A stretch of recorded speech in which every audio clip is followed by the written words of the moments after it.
What's up, everybody? Welcome to That Wannabe Film Class, the show where we love movies. So each month, we choose a theme, and we choose movies that fit the theme for us to talk about. Maybe it's a movie we love. Maybe it's a movie we've been dying to see. Maybe it's a movie we just find interesting. This podcast is like this close to death. People listening can't actually see the little hand motion that I'm doing. I'm realizing in this moment as I do it. But Point is, seconds away, almost dead, on our last leg. But we are still working to close out this month. And this month is focused on movies that represent the Black experience. We are bringing in guests every week. So before we get to that, though, I'm Ben Bellevue, and I'm, of course, joined by the villain vixen, the supervillain seducer, the asshole apologist, the damsel, who may or may not be in distress, but it's okay because she's handling it, Chloe Naylor. Hello. Yeah. The title I forgot 2 weeks ago was Asshole Apologist, and it's a good one. It's a good one. I am a fan of that one. Thank you. And we're, as I said, joined by a guest this week. That guest is Summer Plair. Hi, Summer. Hello. Hello. How are you doing? I'm alive, which is a lot to say during these times. That's a bad joke. In the current day and age. Yeah. So, sorry to those who died. I don't know, but yikes. It's going great. We're talking about Sorry to Bother You this week, so I feel like dark humor isn't exactly untopical. That's true. Yeah. Fair. All humor is dark humor, if you think about it. If you really think about it, yeah. Yeah. It's true. I'm going to sit here pondering that for a moment. Yeah, think about something funny, and I'm sure it's actually really sad. Yeah. Mm-hmm. Okay. Just I can see that. That's fair. Yeah. Yeah. Okay. Clowns. Men who have to pretend. That's sad. Not funny anymore. Right? Got him. Jesus. Yes. This is going great already. I love it. So, Summer, for people who don't know you, which I'm assuming is the majority of our audience, tell the audience a little bit about yourself. Who are you? What do you do? How do I know you? Cool. Well, I'm Summer. Why am I treating this like a job interview? Let's see. I know Ben because I attended Loyola Marymount University, where we both studied screenwriting. And We both graduated. You cannot stalk us there now. No, I'm not there anymore, and I won't be there. I'm not going to grad school. Stop trying to get me to go there. LMU emails. Let's see. I studied screenwriting, as I just said. I also studied music, but that's stupid, so I won't talk about that. I mostly write comedies, and mostly they're pretty dark most of the time. Most of my comedies are actually sad stories, but there's jokes, so haha. That's funny. Yeah, I like movies. I like TV. I'm from LA, which is surprising. I still live here. I live in my parents' house. I'm an assistant to a producer man who makes movies. That's me, pretty much. I don't know what else to say. I'm Black. How's that producer assistant life right now? It's cool. When COVID first started, I don't know, I think my boss didn't know what to do with me, so he just didn't do anything. So I thought I was going to get fired. Turns out, he just didn't know what to do. So Sure. I'm not fired. I'm still here. But yeah, it's cool. I'm just, scheduling those meetings, listening to a man talk. It's fun. I'm having a great time. I do love my boss. If he ever is listening to this, I do love you, Scott. I'm sorry. She says, realizing that he might tune in and fearing for her life. Yeah, please don't fire me. Please. So, Summer. Yes. This month, every movie that we're talking about is one chosen by our guests. Obviously, you are our guest, as I've said 5 times already. And the movie we're talking about, as I've also mentioned, is Sorry to Bother You, which means, because 2 + 2 = 4, you chose Sorry to Bother You. So, yes, I did. Tell us a little bit about why you chose that movie. What does it mean to you? Cool. Sorry to Bother You is a movie that I saw probably about a year ago, maybe a year and a half ago. I don't know when it came out. Does anyone know when it came out? It came out in 2018. Yeah, so I saw it late. I didn't see it in theaters. I saw it just like in my living room. And I didn't see it in theaters because I suck. I don't see movies in theaters a lot just because I'm a horrible person and I prefer watching them alone on my tiny screen. So that's what I did. And the movie itself, I mean, there's a lot of appealing things about the movie. For me personally, one, like the biggest thing that sold me is Lakeith Stanfield's in it, and I think he's sexy and cool. It's true. I shouldn't quantify someone on their hotness, but I did it. But it's fine. We have an entire game show where Chloe does that. Okay, cool. So he's really hot. So I wanted to see the movie. Nice. Not gonna lie. And then what else about it? You know, it's a pretty black cast. It's just a really diverse cast. Actually, I shouldn't just say black. It has a lot of different just people you wouldn't expect to all be in a movie, like Lakeith Stanfield and Armie Hammer in a movie. What is that? I don't know what that is, but let's watch it. So the biggest thing for me that when I first saw the trailer, I just loved the weird, what seemed to be comedy of it. Just the strange, just kind of, I don't even know what to call it. I didn't understand it. So I thought, that looks cool. Let's see the movie I don't understand. And that's exactly what it was. A movie that, to this day, I kind of understand. But then the second half of the movie, I felt weird. It gets real weird. I felt really strange. It gets really weird. Yeah. I felt I didn't see it coming. No one warned me. My friend was like, oh, haha, have fun. And I was like, okay, like, it's going to be a fun comedy. Well, it is, but then it got weird. And Armie Hammer was the weird part of it, mostly. Which I'm not surprised about that. But neither am I. Yeah.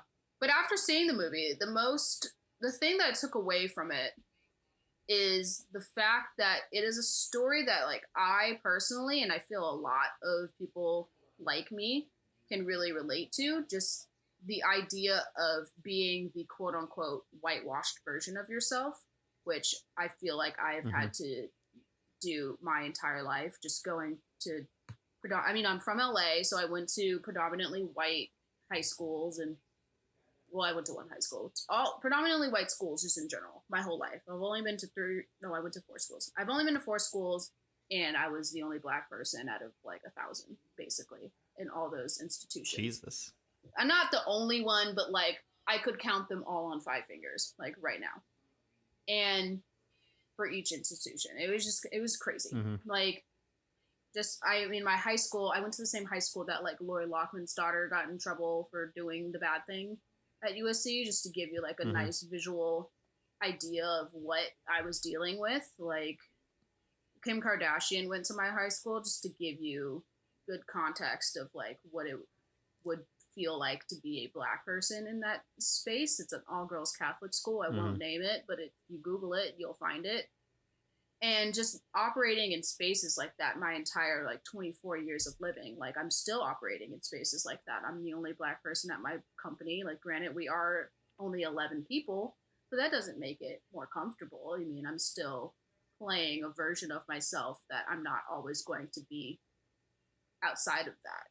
And I mean, each version of myself is myself, but it's still, I'm not my truest self unless I am with, a group of people that I feel comfortable around. And that group of people is usually people that can understand what it means to be black and what it means to be underrepresented and things like that. I'm not saying I don't feel comfortable around white people, but I'll leave that up to interpretation. So this movie just really kind of hit home, just seeing it's something that black people talk about all the time. And it's like, and I feel like people who are not black can relate to this too. And it's not just a black story. It's just playing a version of yourself to make yourself more appealing for something that you have to do, but don't necessarily want to do. So that's probably the biggest thing about this movie that really struck home for me and why I Sure. chose it. And also, it's a comedy, Awesome. and I love comedy, and it's really well written and directed and all that cool film lingo. Yeah. Fair. Beyond just like the social aspects of it, it definitely has like a you energy in terms of comedy and stuff. Yeah, it's very like just. I mean, my comedy is I don't really. No one really wins in the end. Everyone is going to be made fun of. Yeah. Everyone's going to be exposed, and if you can't deal with that, then don't read it, kind of thing. Yeah. So that's this movie in a darker way. I mean, I feel like to give context, because I've read some of your stuff, and obviously listeners and Chloe have not. Like you wrote Thank God for Girls, which is I did. first of all doing very well and successful. Yeah, but- I don't know. It's weird, but I mean, hey, it's working out for me. But I don't know if this is still the case for it, but because I haven't read the newest edition you sent me, and I'm sorry about that. That's But okay. the old one that I read when we were in class together was, it's kind of your story about like being a gay black woman in an all girls white Catholic school. And I think the opening scene was your character fantasizing about hooking up with a girl in the like school's church. Yeah, so Like on the altar or something. it is. It definitely is. It's a fantasy in the script, but it was real life in my life. So I did that. Oops, not really. I'm pretty proud of that. Not gonna lie. Nice. Yeah, That's pretty great. I didn't know that was real. Yeah, I did that. I should feel ashamed, but I don't. Nah. Mm-hmm. I actually feel kind of cool. Sorry to those. It makes might- you. It's pretty cool. It That's a power definitely is. Like, I don't think I'm ever Yeah. going to be that cool ever again. Not gonna lie. That's That fair. was my see that. highest power. That's just why you embody it in your writing now. You're just like, look, this Exactly. moment. I'm always chasing that high. That's why I wrote a whole script about it. Fair. Nice. Very nice. So, Chloe, Yeah. Summer had seen it before. I had seen it once before. Had you seen it before? Never.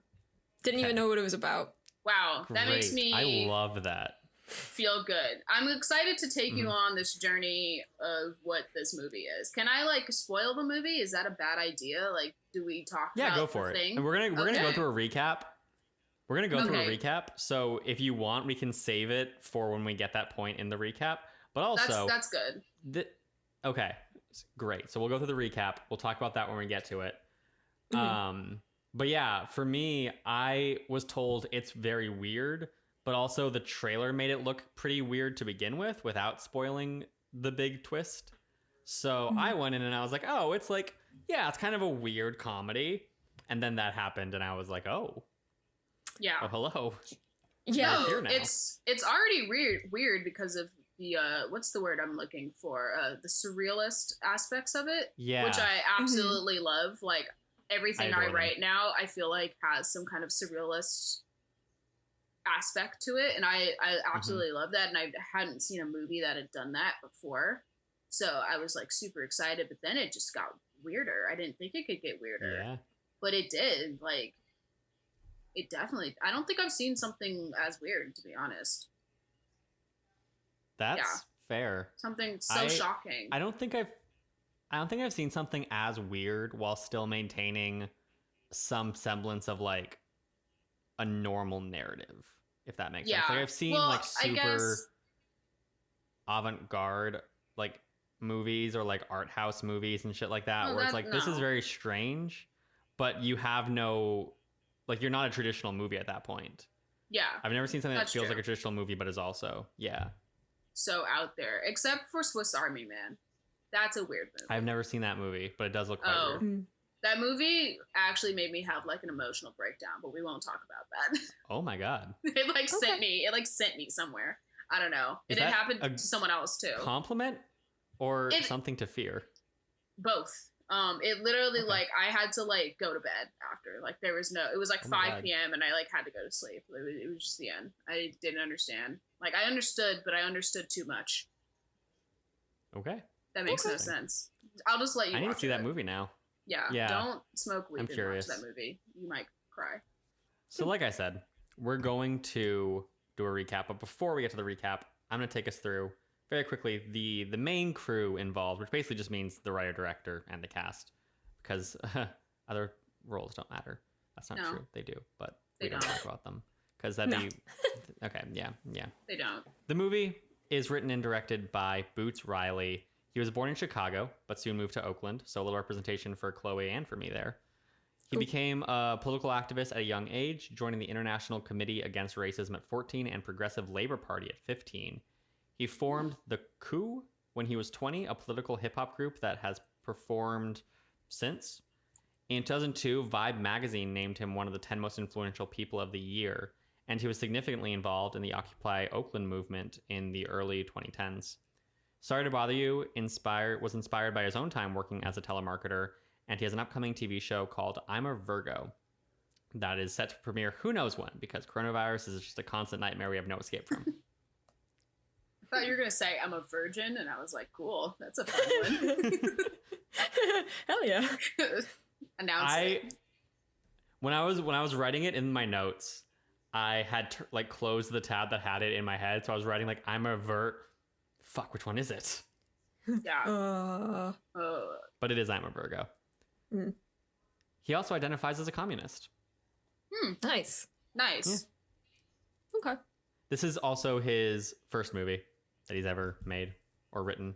And makes me feel good. When it's like he just went for it, you know? Yep. He came out and he was like, I don't need to go to film school. I don't need to have ever been on a film set. And he was probably on like a music video film set since he's been doing music for like 20 years, but still. Yeah. Came out of the gate swinging. The cast includes Lakeith Stanfield as Cassius Green, who, as we've already mentioned, is very attractive. Yes. True. He grew up in Riverside. His first role was in Short Term 12, the short film version of it, not the feature film, which won a Sundance Short Award. It was a senior thesis of a director at San Diego State University. He worked odd jobs after that, roofing, AT&T, a marijuana dispensary, before being contacted for the feature film adaptation of Short Term 12 by the same director. For this movie, he was nominated for Best Supporting Male at the Independent Spirit Awards. There's a lot of Independent Spirit Awards representation in the movies we've been talking about this month. Like Fruitvale Station had a shit ton of Spirit Award noms. I think Blind Spotting had some Fruitvale nominations. Really, those are the only awards that matter. Did you say Blind Spotting has Fruitvale nominations? I might have said that, and those were the wrong words. I meant Spirit Awards. You know, talking is hard. Yes. This is why I write things. I put words on paper, and then I'm like, ooh, that's wrong, and then I just delete it, and no one ever knows. I love Fruitvale nominations. Fruitvale. I want one. I hope I get one. Yeah. I believe in you. Someday you too can have a Fruitvale nom. Thank you. That sounds bad. That sounds like I'm gonna get hung. Oh no. Oh no. Does it? Maybe. It's okay. It's not okay, but it's okay. I'm gonna course correct my career from now on. My life goal is to start a film festival in Oakland on Fruitvale Street or Fruitvale Avenue. I forget which one it is. There you go. And thus we will have the Fruitvale Awards, and I will not make sure you get one because that would be unfair to our important contestants that are very real and exist. But I'm better. I will. Okay, well. I said it. Anyway. Yes. Moving on. Back to Lakeith. Jesus. And he's cute. He is. Back to Lakeith, who is cute. You're right.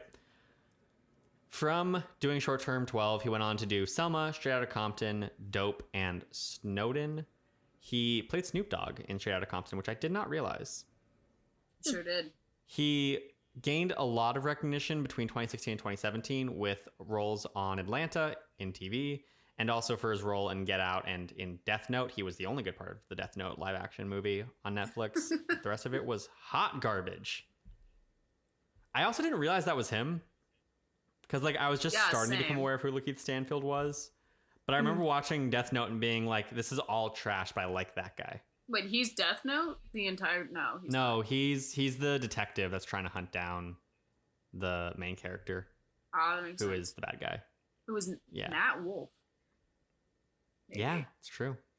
It is. Interesting casting, but okay. Naked Brothers Band really went out there and did that. They really They did. You know, they've also made a Death Note musical. Oh, sweet. Okay. Oh. A stage musical. It was supposed to come to America. It didn't. But if you look it up, they have like demo recordings of some of the songs for it. Oh no. And the guy who was going to play Light was Jeremy Jordan, who is the love of my life. Oh my God. I've listened to it, and frankly, it's kind of good. No. Like, I don't know if the actual play would have worked, but the music in the vacuum of just like sitting there listening to it kind of slaps. No. Which reaffirms my belief that most things work better as a musical. Or at least can work as a musical. No. Yes. No. Yes. No. This is my position. Interesting. Yep. Sorry to bother you, the musical. Bad. I believe that weird. most things can make a good musical. Not necessarily be better as a musical, but they can Uncut be Gems, a good musical. the musical, bad. Unless Method. Bad. Unless Adam Method. Sandler playing every role and singing. Yes. Then yes.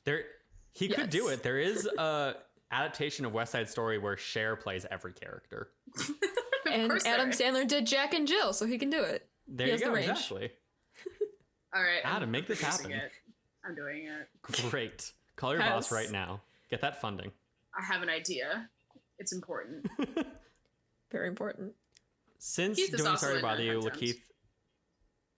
He is, yeah. I still haven't seen that movie. I need to. Oh my god, why am I on this podcast if you haven't seen Uncut Gems? I literally would tattoo that movie on my skull if I could. Like the whole movie. I don't know how you could do that, but I would. You would just on like there. find.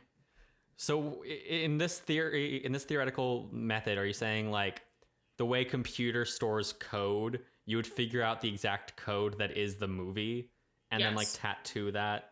Okay. Into my brain. Fascinating. So I can always be Interesting. thinking about it. Yep. Okay. Yep. Yeah. Anyways. Well.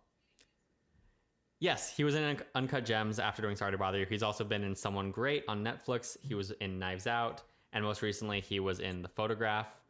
He also voiced Guy in BoJack Horseman's final couple seasons, or maybe the last season only. Actually, it was just the last season, but it was split into 2 parts, so that's why I got confused. Anyway, his white voice in this movie is played by David Cross, who is best known for playing Tobias Funke in Arrested Development, and for his role in Mr. Show, which was his improv comedy show that he started with, well, I can't think of his name right now, Bob Odenkirk.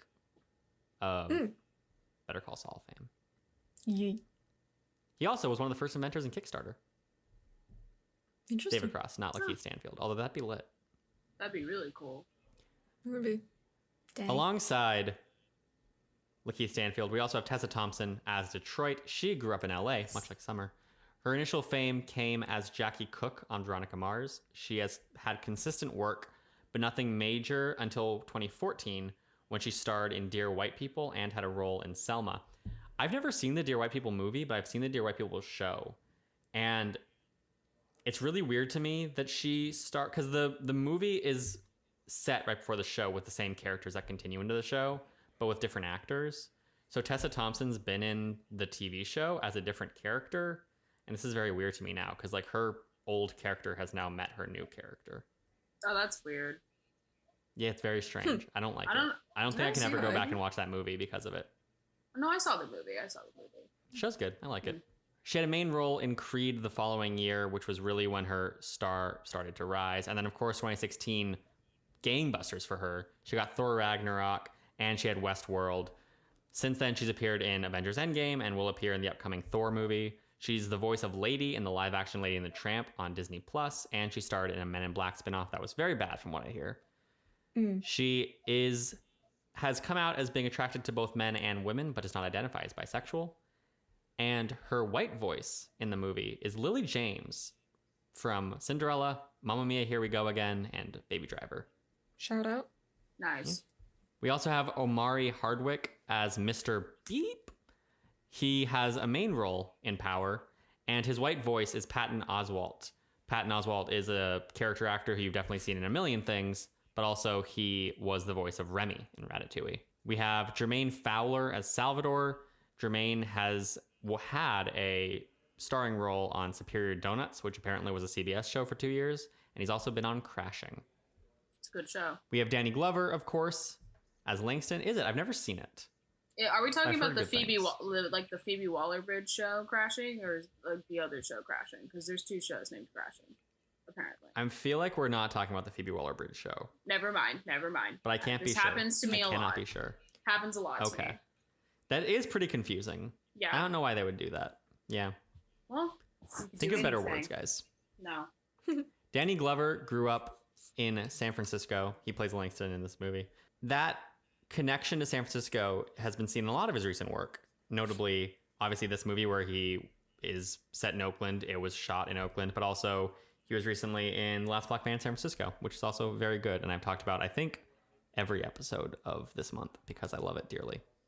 Nice. He worked in city administration before deciding to get into theater, and he's best known for roles in Lethal Weapon, The Color Purple, and Angels in the Outfield. He's also the voice of Jethro in Prince of Egypt, which is possibly the best animated movie ever made in America. Yeah. He also is a very big activist. He was arrested in 2010 for protesting unfair working conditions by, guess who, Summer? Sodexo. Oh my god, ew. Of course. They're For nasty audiences and Chloe, Sodexo is a like food service company, and they operate all of the almost all of the on-campus dining services at LMU as well as many other places. So Horrible this is people. very funny. Yeah, they're not great. Gotcha. When during the Democratic debates of this past year, there was a kerfuffle because the LMU Sodexo workers were on strike at the same time, like leading up to when the Democratic debate was supposed to happen at LMU. So there's a whole thing where the Democratic nominees were all like, hey, we're not going to go to this if they're still on strike because we're not crossing the picket line. And then LMU had to like scramble and be like, it was a fun time. I love our Catholic school. Yep. They're doing things. That's what Jesus wanted. Danny Glover was also a vocal Bernie supporter in 2016 and 2020, speaking of nominations.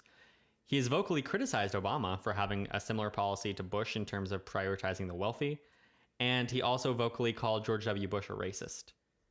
On top of all of that, he's been given a chieftaincy title in Nigeria because he has a lot of like international activist work as well. And I would have written down all of it, but there was a lot. Next up, we have Terry Crews as Sergio. Terry Crews grew up in Flint, Michigan. He played in the NFL, but was frequently cut from teams, supplemented his income with art commissions because he's also an artist. He had his breakout role in Friday After Next, and when he got that role, he had never taken an acting class, and I don't think he has since. That's not a diss. I just, from the way it sounds, I don't think he has. I like his performances. This is not me insulting Terry Crews. Anyway, he gained wider recognition in 2004 and 2005 with White Chicks, The Longest Yard, speaking of Adam Sandler, and Everybody Hates Chris. He had later TV roles on Are We There Yet?, which I think ran for 2 seasons, and currently he's on Brooklyn Nine-Nine, which is going on its 8th season now. He is an advocate against sexual assault and one of the biggest faces in Hollywood in terms of men being victims of sexual assault, because during the Me Too movement, he came out with his own story of assault by a Hollywood executive, because this industry is a hellhole. Yay! I'm so glad I'm part of it. Yep. We, of course, have Steve Yeun as Squeeze. He was born in South Korea, but around 5 moved to Canada and then America. He got started with college improv and pursued that further at Second City in Chicago. His most notable role is The Walking Dead, and his other roles include Okja, Tuca and Birdie, and Voltron. He also should play Nightwing in the DC Extended Universe. This is my pitch to the Hollywoods. Thank you. To the for my TED Talk. To the Hollywoods, to Mr. Hollywood. We also have Armie Hammer as Steve Lift. He's been in a bunch of things. Call Me By Your Name, The Man from U.N.C.L.E., other stuff. His father is a film and TV producer, and his great-grandfather was a super rich business dude. So frankly, yeah, he does movie stuff. Of course he does. He comes from money. Yeah, it's not fair that he's like attractive as well. Like, yeah. Apparently, when he quit, he quit school to pursue acting. And according to him, his parents disowned him when that happened. So I don't know if he like was a struggling actor until, but like also they have a lot of money, so it's disowned in that like I need more details and I need verifiable facts because you come from like a long legacy of money. Yeah. Is it like disown, I'm going to send you to a fully paid apartment in like Brooklyn? Or is it like disown, like goodbye? Mm-hmm. Yeah, is it disown like work your way on your own to prove to us? Or is it like, we don't believe in this, but we don't want you to starve, so here's $4,000 a month? Right. I like those types of men. They're usually really understanding of struggle and anyone different than them. In my experience, I personally think the white men specifically with money in Hollywood who grew up with the money are the most understanding for sure. Oh, yeah. Totally, yeah. Mm-hmm. Yeah. They believe I should be there. They believe women as well. Yeah. I think, white men who come from a lot of privilege and don't realize that they come from privilege are just really beneficial because they... they see us all as equal, and isn't that what we really want here? Just perfect equality. Yes, I don't see color. This is sarcasm. As the white man, I want to emphasize that I am being sarcastic. I was being completely truthful the entire time. Just kidding. Ha ha ha. Got him. Classic comedy. Classic. We also have Forrest Whitaker as the first Equisapien that we meet. He's the voice of it. Forrest Whitaker was also a producer on the film, much like he was a producer on Fruitvale Station. And we have Rosario Dawson. What? Just took me. Equisapien. It took me to a different planet. I forgot about that. I really did too. I'm purposely trying to forget.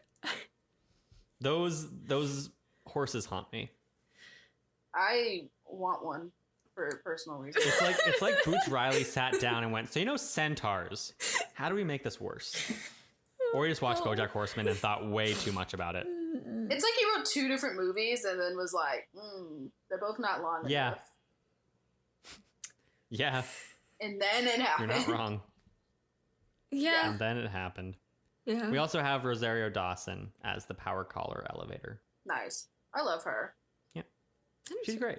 She's an uncherished treasure. Is she officially playing Ahsoka Tano now? Chloe, do you know? I don't think that's ever been official. No, that's just a whole bunch of rumors. Yeah.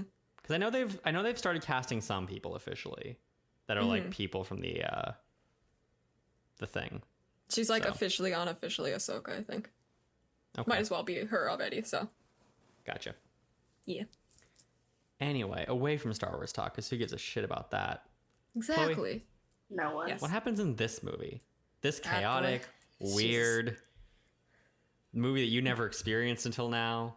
What doesn't happen in this movie, honestly? I really took a hard left turn. Anyways, it starts relatively normal, actually. Yeah, Cash is interviewing. He's interviewing for a telemarketing company. He kind of fumbles the interview because he lied, but it's fine. He gets the job anyway, so it works out. The lesson here is if you're going to lie about where you've worked, lie about somewhere farther away. Be like, I worked in this bank in San Jose. Exactly. So you're not accidentally lying to the branch manager that was there when you were saying you worked there. Yeah, anyway, it's fine. So he needs this job so he can pay rent to his uncle, Terry Crews, since he's living in his garage with his girlfriend, Tessa Thompson. Her name's Detroit, which is really cool.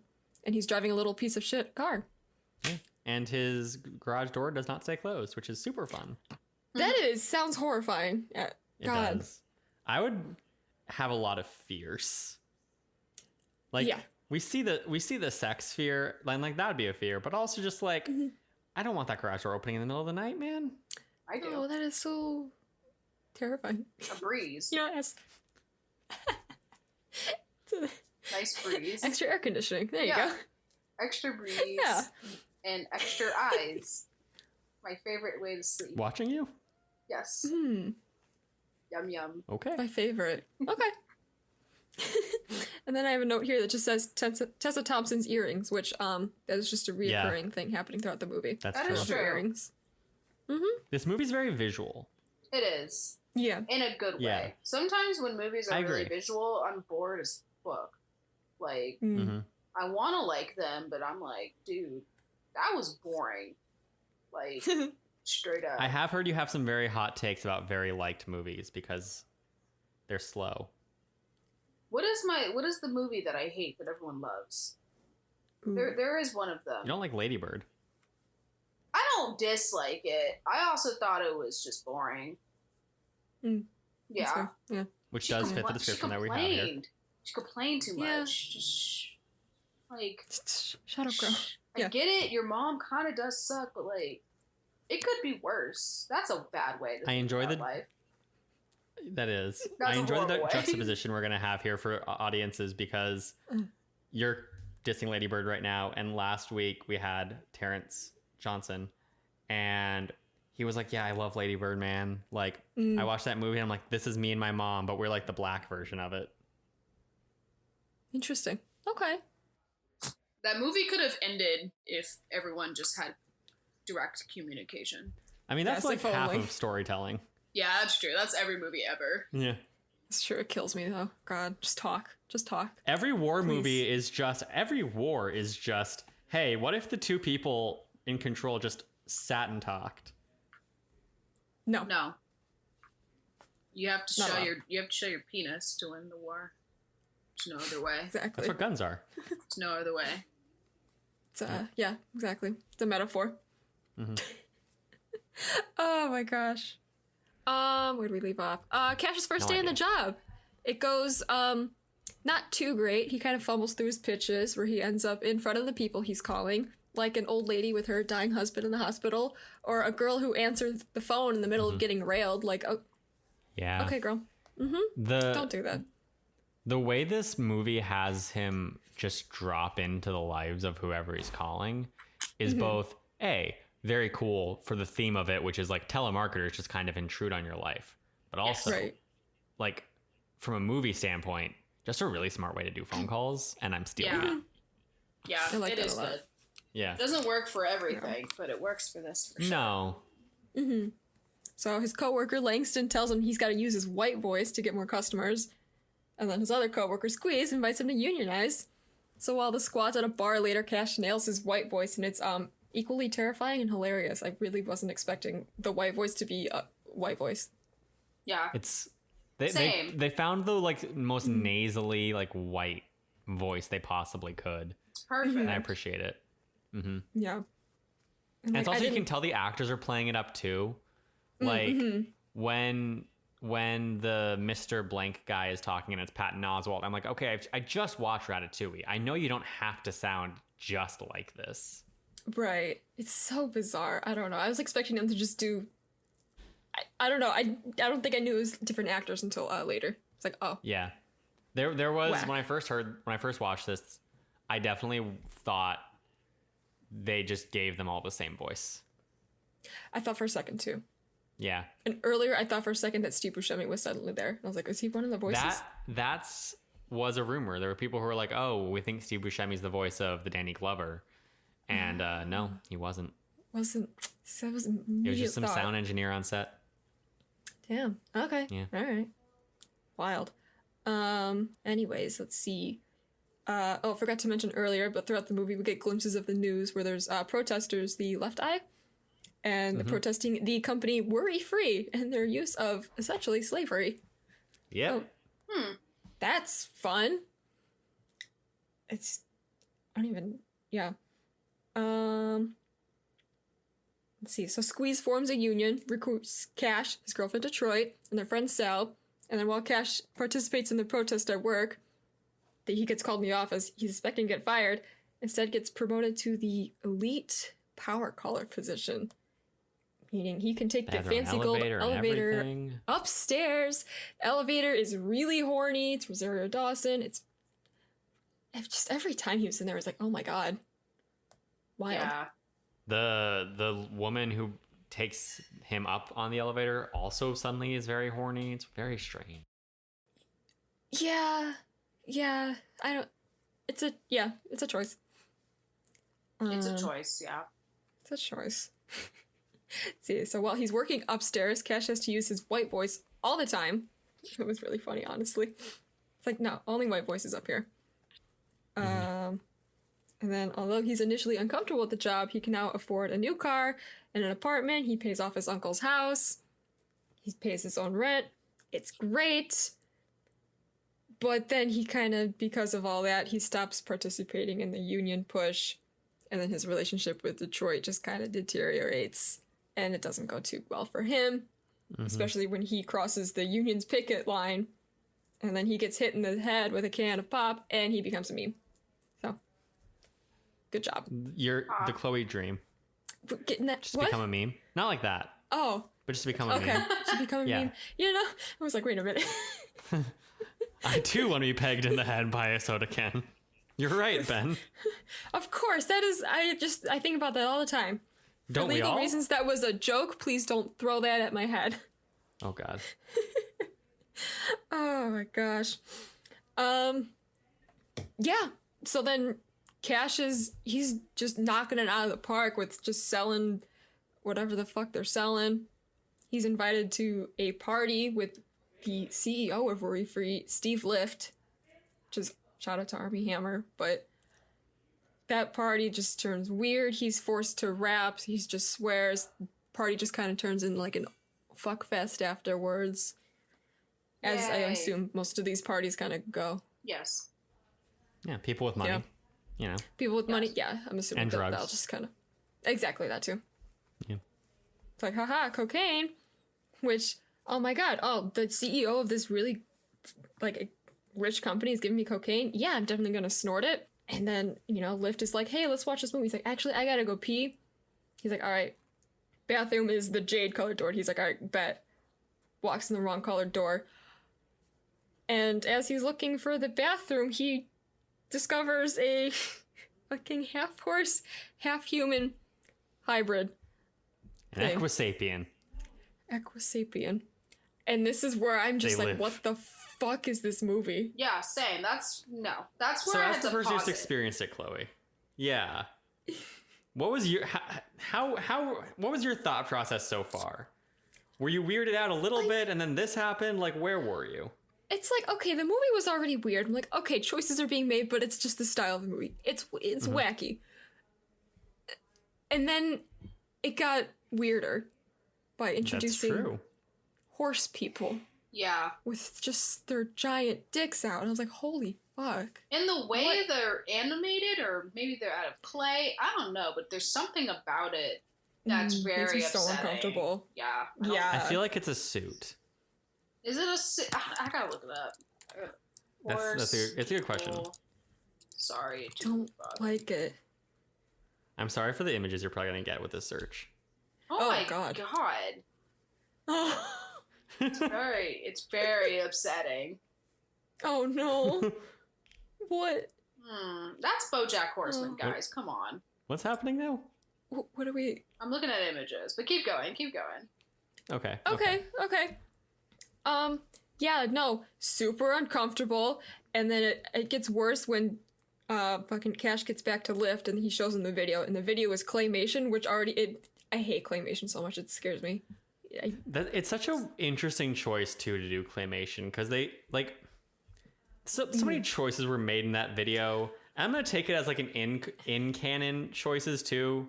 So like the CEO guy could have just Yeah. had a normal video that's like hand animated, drawn or something. Yeah. But no, he goes No. for the Claymation, Yep. and then he Yep. claymates a woman gorilla, not gorilla, but a woman monkey person, and he's like, boobs. She needs boobs. Yes. Kids are swinging. So many decisions are made. So many decisions were made. So, like, I was already uncomfortable with the introduction of horse people and then the Claymation. And I'm like, I am very uncomfortable with the energy we've created in the studio here today. Mm-hmm. Yes. So, yeah. Steve Lift explains that Worry Free is making their workers stronger and more obedient by transforming them into Equisapiens, which is you snort a powder and you become a horse person. And Cash is like, did I just fucking snort that shit? Or is that cocaine? And like, Liv's like, I'm not that bad of a person. It's fine.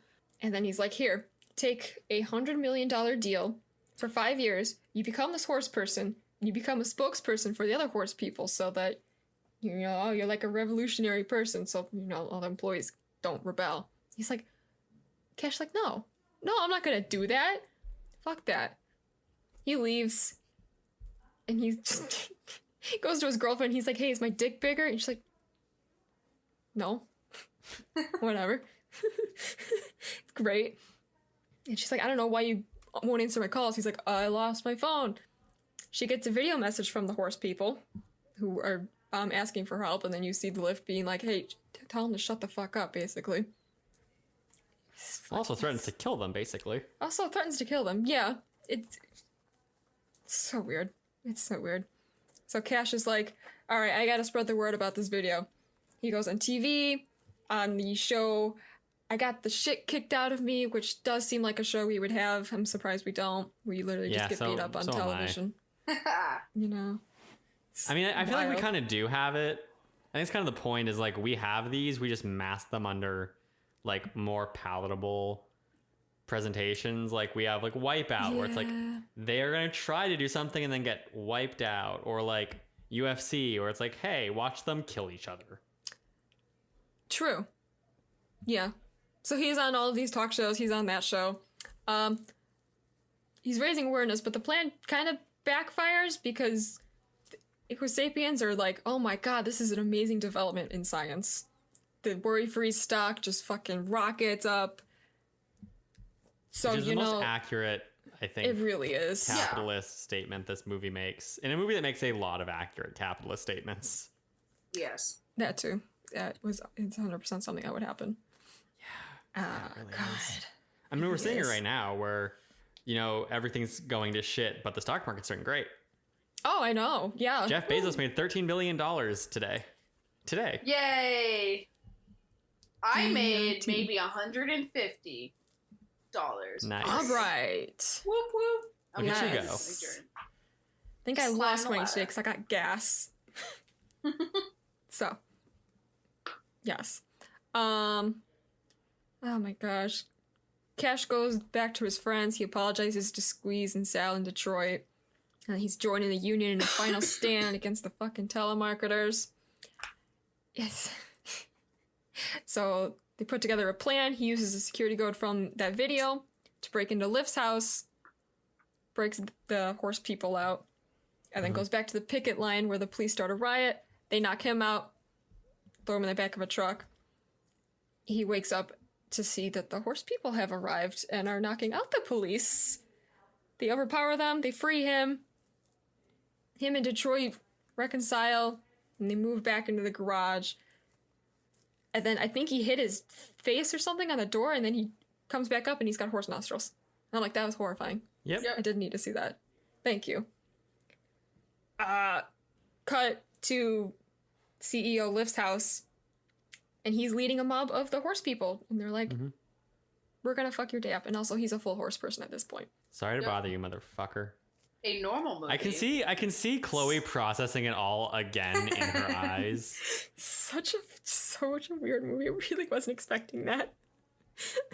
I see that. But the best part of all of this is the fact that no one who will listen to this will know who I am, but only will know this about me is true, that I like Sorry to Bother You, which is a great introduction into what my brain is. And how and what it's attracted to. 15 years from now, you're a successful producer, and someone sees your name and they're like, "That's the Sorry to Bother You girl." Yep. That's the legacy that this podcast will provide. Good. Is that like the modern day equivalent to like a horse girl in middle school? Ooh, I really hope I think it's a My Little Pony person. Ooh. Oh no. Ooh. Ooh. Ooh. I watched a 1 and 10-minute long video about bronies today. Don't talk. Why? No more talking. Because there's this YouTuber I follow named Jenny Nicholson, and she makes good content. But sometimes she just makes like really absurdly long videos about things that I do not care about, but she's good at being funny about it. And I was cooking, so I was like, oh, I just need to put something on. So I turned that on, and I learned far more about brony culture than I expected to. Yikes. I don't like I like that. her theme park videos. Her theme park videos are good. I was like, look, I spent an hour watching a video where she talks about Avatar Land at Disney World. I can spend an hour and 10 minutes watching a video where she talks about bronies. They're not the same. And now I'm educated. No. Now I'm educated. They're not You didn't the have same. to. No, you didn't have to be educated, though. No, you didn't. I'm educated. Ignorance though. I is know bliss in this It situation. really is. I You know didn't that. have to learn about. No, you You didn't. I have a knowledge You didn't. base. You didn't. no, you I can, no. I can, This I is can enter the discourse. The brownie Oh, community is gonna like the- cancel me now. No.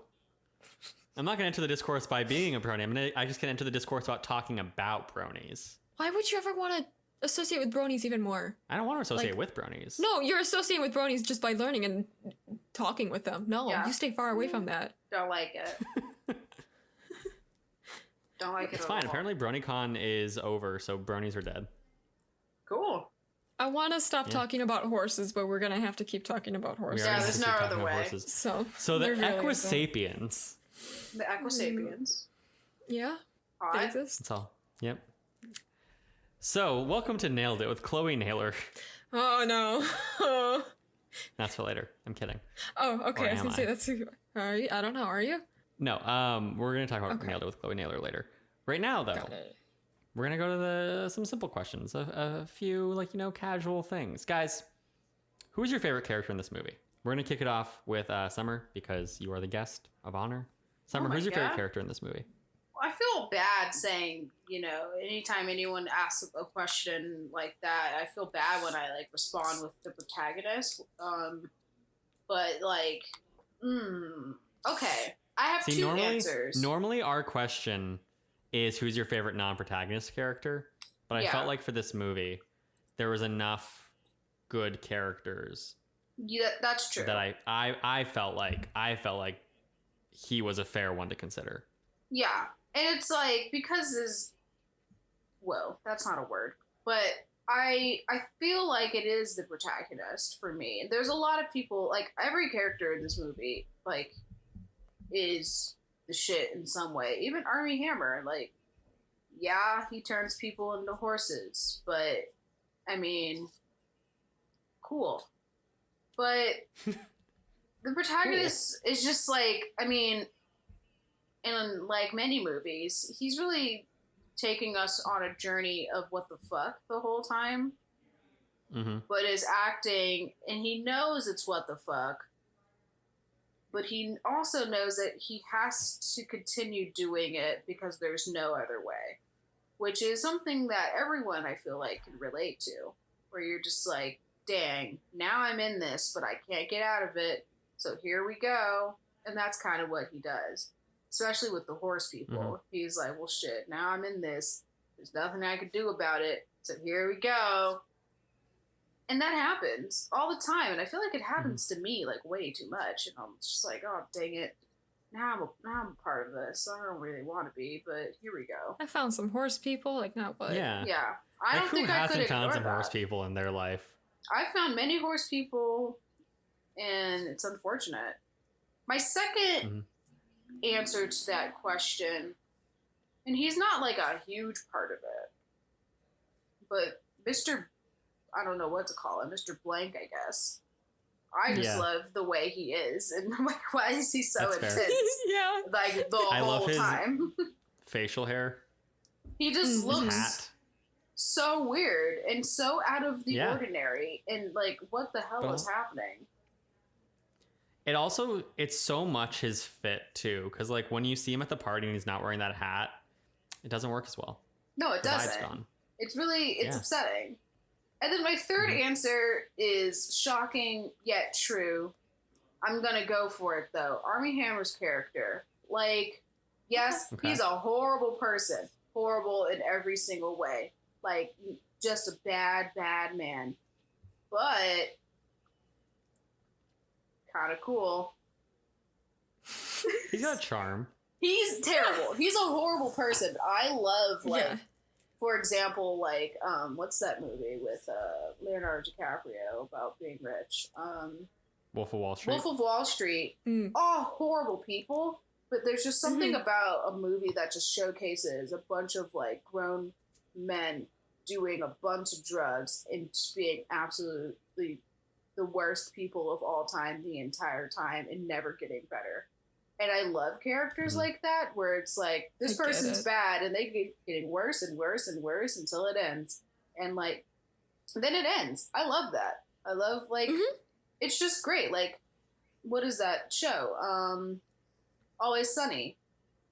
Now when I watch it, I hate it, because I've matured as a human being, and I'm an adult female who cannot support the actions of baby men. But I just love the fact that they never get better, and they never will. It's like very, there's just something about that way of comedy, of just someone being just an absolutely shitty person and never being anything else than a shitty person, and just showcasing that shitness that is appealing to me. For what reason? Probably trauma, but in a good way. Not a good way. Probably something I should talk to my therapist about, why I'm attracted to people who will never get better, but it's good. Not in my love life, obviously, but in just life in general. I love watching people who are just the worst and will continue to be just that, the tip top idea of worse in all mankind. This explains your love for Uncut Gems. Yeah, exactly. That's why I love Howie. I love any character that's just like, just terrible. Like, just terrible. Like Howie, nothing gets better. Nothing gets better for him. And I love that, because it's just so true. Like, I hate when movies end and it's like, well, it got better. And it's like, that's not true. That doesn't happen. Things just keep getting worse until they die. Like, that's bad. That's not all of life, but that's a lot of situations where you're like, dang, that got worse, and it ended. And it ended on a bad note. And that's what happens in life. And I just think those are the truest characters that you can write. Yeah, and like, I mean, we talked about it with the capitalism thing, where I feel like this movie does strike that good balance, where it's like, yeah, things kind of get better in the sense that they have the union and they break the Equisapiens out, but also Cassius becomes one, and also Worry-Free gets more successful because of the revelation about them. And that's just a true thing. Like, a lot of these people and these systems and these things are just not going to get better in our lifetime. And that's what this movie shows you. Dang, that was sad. We went somewhere there. Yeah. Aw, look at that. That's my degree speaking. Good job. Oh, hell yeah. Yeah, I can analyze film. I have studied it. We love it. Sick. Chloe, who's your favorite character? Jesus Christ. Superstar? Yes, that's my favorite character, Jesus Christ Superstar. He was he did really amazing in this movie. I really like the nuance that he brought. I think my go-to answer is like Detroit, because it's Tessa Thompson, and I really like Tessa Thompson. That's my shallow answer. Yeah. And her earrings. Her earrings. Yeah. Oh my god, I love her earrings. So good. Every single pair. Do you guys have an earring that sticks out to you as like your favorite of hers? I'm slow. Try to remember. I just googled "sorry to bother you" and it just says "explained" as one of the. There's no explaining that. No, there's really not. No. Well, the ones I'm looking at right now are great. They just say "murder" 3 times. Nice. I remember those. I also like "tell Homeland Security we are the bomb." That's the one I was thinking of. I was like, "We are the bomb." I was like, "What was the first one?" Okay. Yeah. Okay. That's good. I love that someone had to write these. The one that sticks in my head is the electric chair one. Also good. I want to know who created really just vibing these. Out there. Really?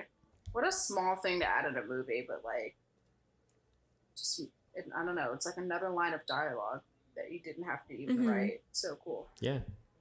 And I feel that's a thing that you see a lot in this movie, like I was saying, with the whole it's very visual thing, where there's so many moments where they, not to get all like film studenty on it, but like show don't tell. And as I've expressed on this podcast before, I have mixed feelings about the idea of show don't tell, because sometimes just like let the characters talk, it works fine. But like in this movie, we have so many great cases of finding ways to show things, like the spare bedroom like Cassius's economic struggle isn't just like, oh, look, he lives with his uncle. It's like, look, his door doesn't close effectively. Yeah. Like it immediately gives you this sense of like, oh man, like he needs money. Or we don't just hear about Worry Free being talked about, we see the ads for it. Or he doesn't just lie about his previous jobs, he brings in physical props to lie about his previous jobs. Or the photo of his dad that we didn't even like touch on, but it's like that photo of his dad that changes to represent how his dad would feel about his actions. Yeah. Oh my god, I totally forgot about that. That's a great little tidbit that they added. It's just I like love such those great parts. little surrealist cues. Yeah. Very good. I like how the movie does that, where they're like, look, we're a movie. We don't have to be realistic. Like, yeah. That's why I like about animation, I think, a lot. Because animation gets away with that a lot more. Yeah. And this movie was just like, we'll just do it. Why not? Yeah. We could do that. Our friend group, we could do that. Exactly. My favorite character is a bit of a pulling away from the ones you guys have said. I really love Salvador, his friend. He's great. I like when they're at the rallies and Squeeze is like saying what they're gonna do, and Salvador's like, we can get some weapons, and Squeeze is like, no, we don't. No. It's serious, but it's not that serious. But it is serious. Yeah. Like not that. Yeah. And I love Salvador's relationship with Cassius. Like every scene of them together is beautiful. I love when they get in that little like kerfuffle in front of the building, but they're not insulting each other. They're telling each other that they love and support each other. It's great. It's top notch. Or just the first scene where he's like, yeah, I know you had us call your friend Sal as your reference. He's the guy we just hired. And Sal's like, hey, buddy. Yeah. Sal's great. He's a very wholesome character in the darkness of what this movie is. He brings a lot of the comedy, I feel like. He does. He's the perfect straight man. Yeah. He and Squeeze to a degree. Like Squeeze brings a lot of the comedy too, and also a lot of the cucking. That's true. Yeah, that too. That's true. Yeah. So, this brings us to our second question. Guys, what are your 3 favorite scenes from this movie? Once again, Summer, we'll kick it off with you. What is one of your favorite scenes? And then we'll go one for me, one for Chloe, and then go back to you, and you understand how circles work. Well, I absolutely love when we discussed it a little bit earlier, when he's talking about using his white voice and then him discovering that white voice and then us hearing an actual like white suburban-esque man speaking through him. Because I just expected him to just, all of a sudden turn on his customer service voice and talk at a high register. But no, it was like an actual like suburban white dad going to Ralph's voice. Like just top notch, very good. I would have never thought to just use like an entire different voice, but that just makes the comedy like that much more irreverent and that much more like just out of the box. And I think it really sets up the movie to be what the rest of it you're going to see. Not the Equal Sapiens, but just the quirky and weirdness of it. Yeah. I agree. Chloe, what about you? What's one of yours? Which one do I want to say first? I like the part where he's already working as a power caller or whatever, and he's talking to like Mr. Bleep. He's like, "Oh, hey, Mr. Bleep." Say, "Oh no, don't call me Mr. Bleep. Call me Bleep." He's like, "Okay, yeah." It's really stupid. I like stupid comedy like that. Yeah. It's great. I really like the first scene, not the first scene, but like I guess the second scene in the garage / bedroom. Slash like when they leave the garage and he's talking to Terry Crews's character, because again, I like how the garage door opening sets up everything. I like how we get a sense of his relationship with Detroit. I like that he's supportive of her as an artist, because I feel like her whole like I feel like a lesser version of this movie would have her being like the artsy person and him being like, you don't understand, I need to like actually make something of myself. You're just like fucking around. But he's like, no, he views her being an artist as her having found her purpose. And he's not saying he needs to do something more than her. He's saying just like, I need to do something on level with you. I'm just here, man. And then I also really like right after that with Terry Crews, where he's like, it's people like you hoarding money for your family. And Terry Crews is like, I'm your uncle. It's great. It's very funny. Yeah. But it's also, I think it's also good in the sense of like, when we're talking about, and I think this movie does a really good job of this overall, when we're talking about capitalism, it's very easy to criticize like the next person up from us. But the reality is that capitalism kind of hurts most people aside from the richest of the rich, the Army Hammer-esque characters. So I know that like a lot of people always had the impression of like, oh, my evil landlord, and some landlords are awful, don't get me wrong. But there are also a lot of landlords who are just people who own one other property or who are renting one room in their property and they need it to scrape by. And I think it's cool to see that like this. Like I was talking to my dad about this because he does real estate and Berkeley put in a rent freeze and I was like, oh, that's great. Or kind of a rent freeze-ish. And he's like, right, but the problem is that like there are like landlords who have mortgages that they need to be able to pay and they can't if they're not getting the rent. And I'm like, yeah, no, I agree. Cause like, I think that there should be a mortgage freeze too. But I appreciate that this movie is kind of looking at it from like a larger scale where it's like capitalism is bad and it hurts everybody. And we see it with like Cassius too, where the movie's very understanding of Cassius despite him making bad decisions in the pursuit of money. Because it's never approaching it from the perspective of like, hey, he chose money and that was wrong. It's like, no, our system promotes this and makes you feel like it is a necessity that you acquire this wealth. So he's doing what the system demands. And he shouldn't, but that requires a level of strength. It's not just like he's a bad person because he went after money. And I appreciate that. Capitalism is bad. Yeah. Truly is. Once again, we bring it up on the podcast. Capitalism sucks. It does. I like that we've brought up capitalism is bad in almost every episode of this podcast, Chloe. And now at the tail end of it, as we close out, we're actually having a movie to really just be like, right, so capitalism, guys. Yes. Exactly. Yeah. Mm-hmm. Yeah. So Summer, what is your second favorite scene? Second favorite scene. I have to go with the orgy scene. Okay. That sounds bad. But I think it's just so like it goes back into the comedy of just being just so rich that you go to a party and no one even gives a shit about what you are. And so thus you can have just weird sex with a bunch of people in front of other people because at the end of the day, you're not going to lose anything in your life because you're the top 1%. And you could do whatever the hell you want and snort weird horse coke and do random people all in one room all together. Yeah. Sure. Yeah. Makes sense. Yeah. It is the picture of opulence. It is, yeah. It's once again the bad people never getting better and just showing that like they can just do whatever they want. They can smash in this party and a bunch of them can do it and it's totally normal. No one cares. Yeah. Yeah. And it's not normal. If I walked into a party and there was like all of my friends having sex with each other, that would throw me off. It would throw me. I do a full 180, I leave. Yeah, I do like a whoa and be like, why wasn't I invited? But then also be like, no, don't like it. Wouldn't you be invited if you're there? Yeah. Why wasn't I invited to the sex part? I mean, you're there now. In this situation, the sex started before I got there. Okay. You know? Got it. Why when it should be a case of, like, the party doesn't start until I walk in. Yeah, if I'm not part of the foreplay, then what's the point? Okay, that's fair. I get that it. Makes sense. Yeah. Sure. Fair. Okay. No. Chloe, what about you?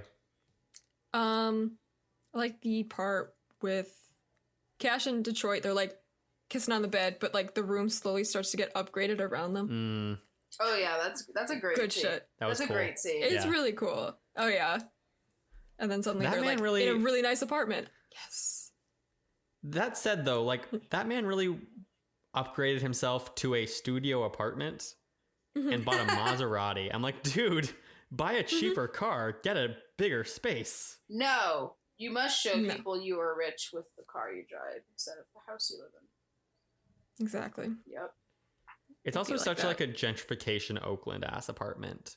Like stark white, giant windows. At one point they're fighting on the bed and I'm high key worried one of them's gonna fall out the window. Nice. Like, Yeah. this is my second time watching the movie, and I still had that fear. Wow. My second favorite scene is around the same time as Summer's, but not an orgy. When Mr. Blank goes to talk to Cassius at the party, and for the first time we hear him talk without his white voice.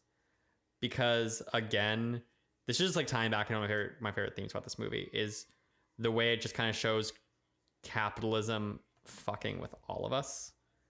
Because, you know, for so long in this movie, he does seem like this like figure of like the power callers, and he's like got the white voice, and we only hear the white voice, and he feels disconnected from the world that we view Cassius as coming from. And in that moment, it kind of reminds us like, no, he's also putting on this front. He is also has his own voice and his own identity. He's not just this like weird image that the movie's created for us. Yeah. So So many I've seen a people lot. lose their sense of identity in their work, which like is one of my biggest fears is just like starting off my career. I don't want the only thing about me to be my job. And I like catch myself, I'll be Sure. talking to like a friend or like my girlfriend, and I'll just be like, oh my God, I've just spent the last 30 minutes only talking about my job. What else have I done this week? Like, what else can I talk about? And there's times where I'm like, well, shit, I have no idea. And like, that's not my job's fault. That's just the way life is. I understand that. I feel like that's always the curse of any kind of like space you spend a lot of time in, where like I had the same thing with being at LMU in film school, and I still have it as like a remnant of that, where just I spent so much time around film people talking about movies that it hit a point where I was like, I don't know how to talk about things that aren't movies, except maybe like politics, but no one wants to talk to me about that. No. That's true. That's true. And that's why I made a movie podcast. There you go. Nice. And then we killed it. Yeah, and then we killed it. Oh, You know, all good things must come to an end. that's true. Summer. What is your third favorite movie? Third Or favorite. third Favorite movie. Third favorite Ever. movie Summer. ever. What is your third favorite scene? What would you give a Fruitvale Award to? Oh my gosh. Probably the Power Rangers movie, the live action one. 2017? I Yeah. get it. I've That movie never. slaps. It's not my cup of tea, but I see how it could slap. Do you like Breakfast Club? I do like Breakfast Club. I don't love it as much as I feel everyone like- else does. Everyone That's is fair. like, 'Cause I feel look like- at Breakfast Club. I feel like and I'm 2017 fuck Power it. Rangers. No. I feel like 2017 Power Rangers is just Breakfast Club with superpowers. See, the superpowers is what took me away. I don't really like That's super fair. movies. I don't know. Anyways, back to That's Sorry to fair. Bother You. Third favorite scene. I'm trying to think. I feel like a lot of the scenes that I've taken are pretty like small scenes, but like I Mhm. just think they execute the comedy so well. Yeah. And I mean, that's the thing that I noticed with this movie too, where like so much of it flows into itself. yeah, But I feel like there are some movies where it's like, here's this very long, cool scene. But this movie, I feel like, doesn't have scenes that really stick out to me. It's more of just like its package as a whole. yeah, exactly. So I understand. Yeah.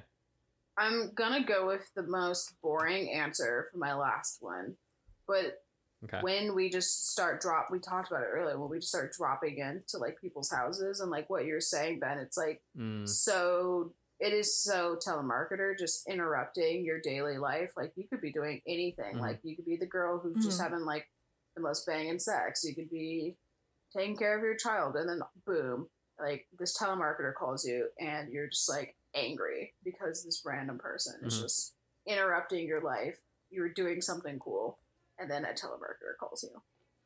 And I just think the way they executed that is just it is just perfect. Like just having someone physically drop into someone's life, it just shows so much about what we are willing to do to get the cash. Yeah. I mean, I think that's also just like from a film standpoint, it's the thing that sold me on the movie when I first Oh yeah, definitely. saw the trailer, because it was that moment where he dropped it and I was like, oh my god, this looks cool. Yeah. I was like, Mhm. that's it. I gotta see the movie. And then I Yeah. proceeded to not see it for like 2 years, but that's fine. Yeah. I saw that trailer. I was like, holy shit, I need to see this. And then I was in Austin and I was going to see it, but it was sold out for the time we wanted to go. So we saw Hearts Beat Loud instead, which was a good decision because I like that movie better. But then I never saw this movie until like a month ago. But you did see it.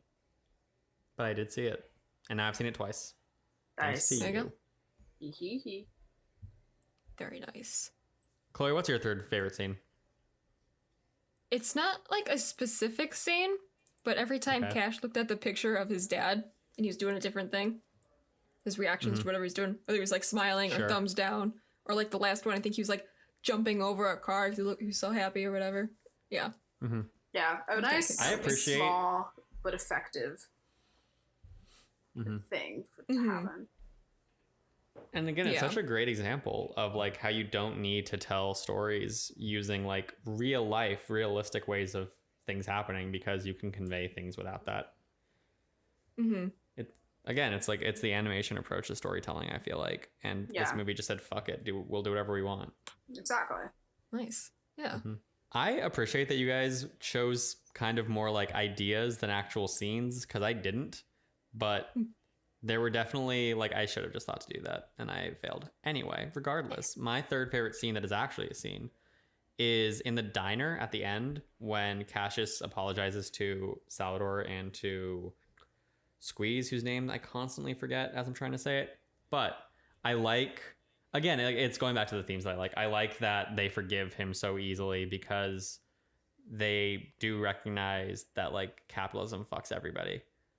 And I also like how Squeeze talks about like people will allow this to continue because not because they're like evil or don't care. It's just because when you get shown a problem and you don't know how to fix it, you become accustomed to it and it just kind of becomes part of life. And that's such like a good way to describe it because yeah, there is so many problems. And when you feel like calling your politician isn't going to do anything because we've seen it fail so many times, then people become complacent.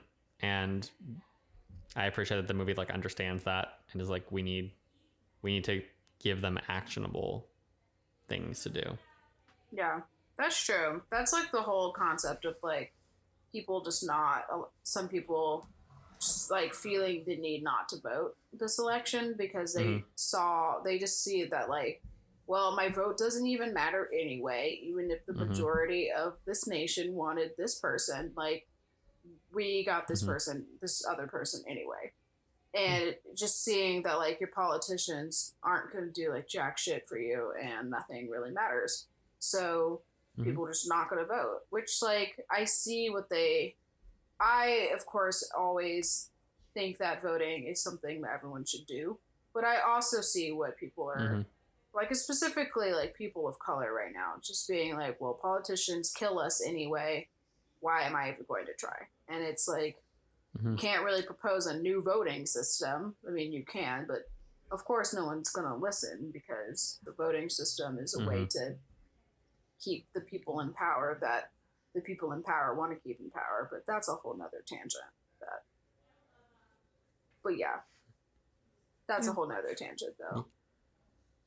Yeah, I feel like, and we see some people with voting where it's a case of how hard is it for you, you know? Because I saw districts during the primaries where people were in line for like 8 hours to vote, and it's like, A, that sucks, and B, even if that didn't suck, there are a lot of people who also have jobs that they are needing to be able to go to because it's not a national holiday. Exactly. So for them, they can't afford to take those 8 hours off. So it's easy because like I vote by mail, which is a privilege that I have.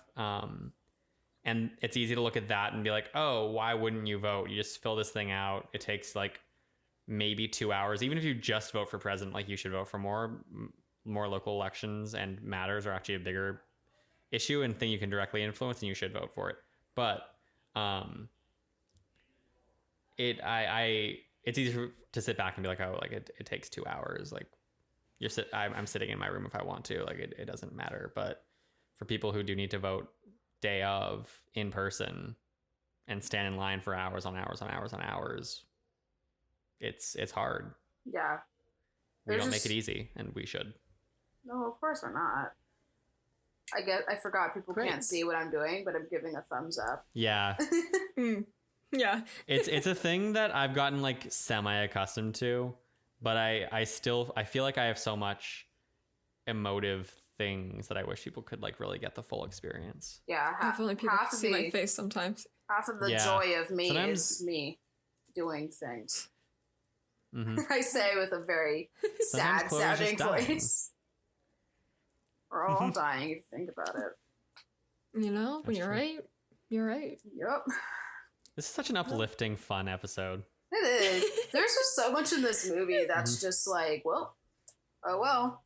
Yeah. Yep. It's Like- really depressing. Yeah, it's like, if it's you're black, well, funny, you gotta but be it's really white. depressing. If Mhm. you work, Mhm. well, oh well, you'll be working forever. Just like, if you don't work, you'll die. I love it. I love the system. It's so cute. He's so toxic. Ah! Oh no. Speaking of the system, Summer, Yes. what elements of this movie do you connect with and why? I know you touched on this a bit at the beginning, Yeah. so you don't have to like dive all the way back into all of that if you don't want to. But I'll do it anyway. I love the sound of my own voice. So Okay. the most Go for glaring thing is just putting on your white voice. Like, that's what Mm-hmm. like got me to watch the movie in the beginning, because I had no idea it was going to go into this like anti-capitalist horse people thing, which I loved, Mhm. but I just didn't know. But that's the most like, wait, what is the question even? What am I even talking about? what do you connect with? Yes, that's the biggest thing I connect with, and just being. I have gotten very good at turning on the part of me that I need to turn on to get people to Mm-hmm. want to interact with me. And that's sad, but in a professional manner. I trust that Right. my friends and family authentically like who I am. Yeah, I do. I very much do. But in like, and I've gotten to the place with like my company where I am pretty much who I am with them. But in the beginning, you know, Mm-hmm. my voice is, this is my normal voice. But when I'm talking to people at like a register, I talk like this. And like, that's not me. I sound stupid. Mhm. And I just sound not who I am. But everyone has that, we call it retail voice in them. That that mask that you got to put on to be like, well, here we go. But like, it goes even further for people of color, because it's like, yeah, you have your retail voice, but you have to use it as a defense to not die at points. So dying is like an extreme example of what can happen to you. But when I say die, I mean like lose your job, lose your healthcare benefits, etc. Just be able to operate in that said white space in an effective manner for them. It's not effective for you a lot of the times, but it is effective, and they feel in this situation, these hypothetical white people feel that they have quote unquote groomed you into like a perfect star example of what it means to be a human, when really it's what it means to be that version of yourself that usually isn't authentic. So that's a very long-winded answer for that. But everything we're saying about capitalism and horse people also is pretty relatable. Sure. Yeah. That's relatable on just like a bigger scheme of life that like I'm just now starting to think about, because I'm a fresh 24, right out of college, have had one major job at this point. Mm-hmm. And so I haven't really thought about the effects of like capitalism. I'm still on my like parents' health care. I live at home. I haven't thought about how the system personally is ruining my life yet, but it's coming. I'm ready for it. Not really, but it's coming. Yeah. I'm excited. Do you feel like, in terms of like the white voice and like the retail voice, I guess, do you feel like for you it's about being like peppier? Because I know like that's what retail voice is. It's just like, I'm peppier. It's than a you lot typically more. are, or do you feel like you feel like you have more like code switching and stuff too? Yeah, You know, definitely. when we were talking about blind spotting a couple of weeks ago, that Yeah. was a big topic. I feel like every person of color at many points of their life has code switch. And it's just something that we have internalized and believe is normal. But it's not really that normal. but it is in a way. The way I like speak with my family and my Black friends is completely different than how I speak to my white friends. And it doesn't necessarily make me upset, because there are times where I'm like, okay, I want to go to a space with my Black friends and be authentically Black, whatever that means for me. My Blackness is a completely different type of Blackness than the people I go with, or my friends even. But we do have that. If I am in like a Black space, I do have a different sort of way about me, and it's not a different version of me. It's all me. But I don't want to say it's a more relaxed version of me. It's just a different version of me that at times I want to be experiencing. And not one is not better than the other, but one oftentimes is more comfortable than the other.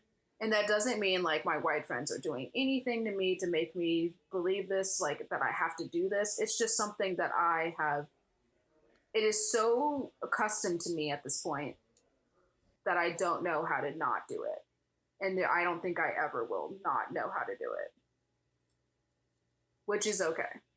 Do you feel like it's a case of just like you've learned, code switching has become so ingrained into your brain that it's like you can't really control when you do it and don't, so you need something that triggers it? So like being in that space triggers it for you. You're just like, oh yes, here I am now. Yeah, that definitely does happen. Like this is the biggest example I can think of. One of my closest and oldest friends that I've known since first or second grade. We grew up going to the same elementary and high school, and we're both Black, and we both knew when we were together alone without everyone else, we were completely different than what we were as a friendship in the spaces that we operated in. And like we can tell that like us together alone is different than us together in a group of people that are other than us. And it's usually white people. And like, we are just so accustomed to it. And we are just now noticing it. Like, and it's just something that we were just so okay with. And it's something that we're just always going to have to be okay with, because there's just no other way at this point. I could just say like, you know what, fuck it. I'm going to be one version of myself for everyone. But it's not, it won't work. Like, it's just not going to work for many reasons. We're so far away from this movie, but so close to it at the same time. You know, I've experienced that in a much smaller form with like what you're talking about with retail voice, where I remember I was working at Jamba Juice a long time ago. And at one point, it was just me, my manager, and this one customer who came in, and my manager left to go on a break. And I was working the register, and I was like, you know, in like the peppy, like retail voice. And the customer's like, dude, your manager left. Like, you don't have to talk like this. And I'm like, I don't know how to turn this off. Like my brain is in retail mode right now. This is just who I am right now. When I am in this building, that customer service voice is on, and I cannot turn it off. Yeah. When I answer the phone for my boss, like, there's no other way. I am not, I can't not say it the way I do. Like, I've tried, it doesn't work. Yeah. Even when he calls me, I say the same exact thing every time, which is, hey, that's it. Just, hey, okay. There's no other way. I don't know how to not do that. You know, it's like, or even with people, I feel like there are days where I'm like in a bad mood. And once I'm around like a social interaction, my brain just goes into a mode where it's like, I'm going to talk and like seem fine now. Yeah. And I don't really think about it. And then the people leave and my brain's like, right, I was depressed. Yeah. Yeah. Be like that. We love it. So I understand like the brain just having settings that certain things trigger, but even if I don't specifically understand like the experience of like Black spaces versus white spaces and everything. Yeah. Because that's, you know, very specific to your life and experience. This is true. So, beyond this, what do Yes. you think of the big twist of the Equisapiens? This is a question for everybody. It is so bizarre that literally was watching it with my girlfriend, and we were, going through the motions, watching this movie, enjoying it, and then that happened, and I paused it, and we were just silent for like a good 30 seconds. Like there was no words, no words were shared, and then I just pressed play, and we just kept watching. Like no one said anything because I don't. To this point in day, I still don't know what to make of it, and I don't think anyone. But I do know. I mean, obviously there is a bigger theme there and a bigger element, and you can go into all that jazz. Right. But it is so disturbing and jarring. It's like everything in film school told me not to do, which is introduce the biggest twist ever that has nothing to do with anything, but actually has everything to do with everything. But yeah, I feel like I was steered away so much from it in film school. You got to set everything up. If he has a gun, you got to show it somewhere else. Yeah. It's very much like a small setup where it's we said that they're overworking their employees. So the through line is there, but a film school way of doing it would be reference horses in the beginning of the movie, just for fun. No, and that it wouldn't have been as bizarre and shocking, and it wouldn't have made as big of a cultural, what's the word I want? A cultural explosion. I don't know what else I want to say. But yeah, if they would have set it up in the beginning, it wouldn't have worked this movie wouldn't have worked as well, and it wouldn't have been talked about, and it wouldn't have been an experience to say the least. Sure. Chloe, yeah. Do you like the Equisapiens? No, absolutely not. If someone likes who them, does? If someone likes them, do you like the twist? No, came out of nowhere, and honestly, it freaked me out. I'm gonna have nightmares tonight. I get that. Yeah. I was watching this with my dad, and before this twist, he would just be like, "This is a really weird movie," and I'm like, "You have no idea." No idea what's gonna happen next. It's really My mom, she was like, "Should I watch this movie?" And I was like, "Yeah, maybe, maybe." Yeah, maybe. But I love it. It's so weird, and it's never gonna be able to happen again because it's just gonna be like, oh, well, you directly stole that from this, but it's just so bizarre. I don't think another animal would have been as shocking either for some reason. If it was a half monkey, half human, I wouldn't have been as disturbed. It's the fact that it would have been the stop motion thing. Yeah. It's the fact that you see it all. You see this, it's a horse man, a man for sure with a penis, and you're like, ah! It's naked, just right there for you. Naked, right there. I don't think all out and hanging there. Yeah, and I don't think anything else would have been that disturbing. I'm trying to think of another animal, and I can't. Bird, I would have been okay-ish with. Yeah. Hamster would have been fine with. Horses, there's just something about it. I don't like it very much at all. Something about the face. Yeah, it's the horses face. Are pretty scary. Horses are scary. Yeah. If there was a horror movie about horses, it would reset reality for sure. Honestly, you're right. Why have spiders been the de facto fantasy monster when we could have had horses? Just giant horses. Because the cowboys, they rode them, so they're fine. That's true. You can't ride a spider, so unless giant spider right on its back. Yeah, you can ride a giant spider. In a different universe, we're riding spiders and horses are the scary things on our walls. Yes. Yeah. Exactly. So, Summer. Yes. Obviously, the movie is about, in a lot of ways, capitalism and stuff, and there is obviously a racial commentary with the white voice and everything. But towards the end, there's also there's inherently racial comedy in the sense of everyone in a position of power is white, everyone in a position of no power is not white. Yes. But also, when you get to the party, you know, Cassius is kind of treated as like the token black guy. And Yeah. we see that with like them wanting him to rap and them asking him about like Oakland gangster shit. And do you feel like that's something that obviously it's the thing that happens, but do you feel like it's something that like you have experienced and like Oh yeah, it's definitely like with? Being from LA, people are a lot more socially aware of being, especially like the age I am and like growing up during a time where everyone's afraid to be racist, which is cool in a way.